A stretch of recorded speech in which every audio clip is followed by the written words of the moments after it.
We're stuck in Vermont. Wow, I can't even walk down Church Street anymore, thanks to you. Welcome to Stuck in Vermont, brought to you by 7 Days. My name's Ava Solberger. We're here in Moncton on a beautiful sunny day, and behind me is a tiny house. Ta-da!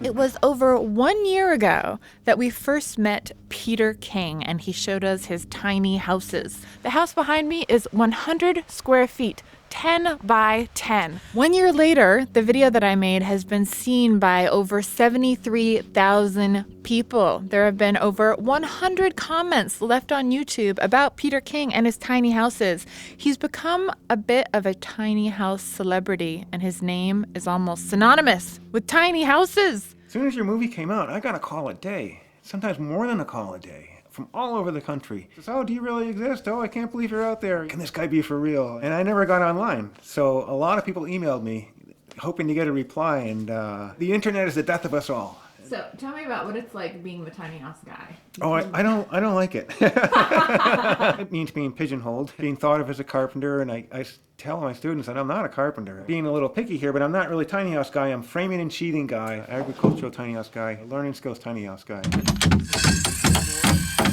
I was able to do it. I did a house a month for 11 months. Bakersfield House, East Craftsbury, ATASCADERO, California, Palinville, New York, Bridgewater, Waterville, Barnett, Fairhaven, Moncton, Enosburg, and Jeffersonville. I'm teaching wannabe carpenters how to do framing and sheathing. Need a couple volunteers to get my 2x8s. I try to get the rafters on and the plywood on the roof by Sunday night. It's like a marathon all day Saturday, all day Sunday.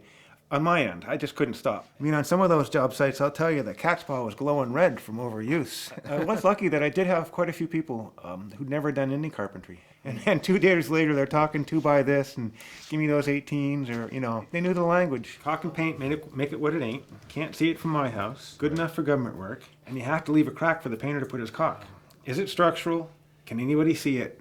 And what about water? Yeah. And then I'd say, how wonderful, we're going to actually build a little house as we study learning. Did you learn anything? I learned a lot with Peter.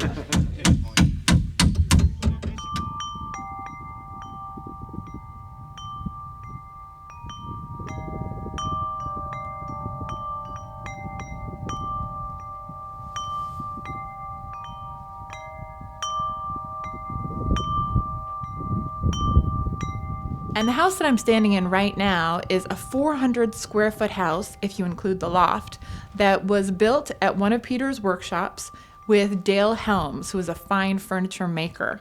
Dale and his family are in the process of downsizing. We'll pay off our mortgage, we'll pay off our second mortgage, we'll pay off our line of credit, we'll pay off credit card debt. By subdividing the property and building a smaller house, we're going to be able to pretty much eliminate our debt. 12 by 16 tiny house. It will be where we'll live while we build a smaller house down below. That's going to be 1,200 square feet, so it'll be half of what our current house is. This is going to force us to really get rid of things. He's the ideal customer, because I want someone who doesn't want me to build them the house, they just need to push the head start. Well, I've decided to not run for governor, but before I made that decision, one of my lines was going to be, in the age of the internet, the satellite, and the laser, we are still plagued by 6,000-year-old problems.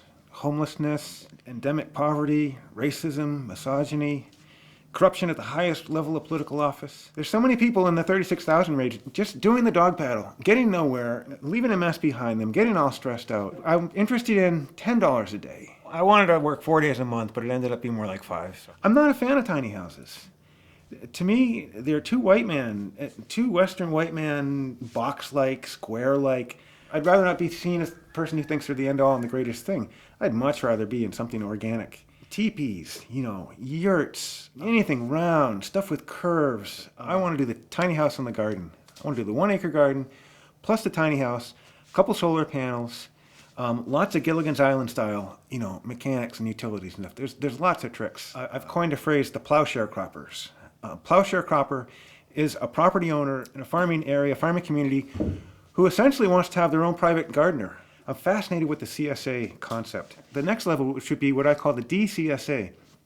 That's the destination CSA. You go to get your veggies at the farm, but you stay there for the day. So the plowshare cropper thing And the tiny house thing, the DCSA thing, it's kind of like a juggling act. I'm trying to get all of these together. It's totally possible to get out of this. Our Titanic has plenty of lifeboats to cover everybody. Who knows what the future holds? I, for one, am glad to be stuck in Vermont on a beautiful sunny day. Oh, yeah.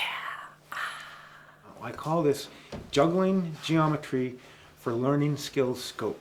I'll start out with number 1, the innie, number 2, number 3, number 4, 5, number 6.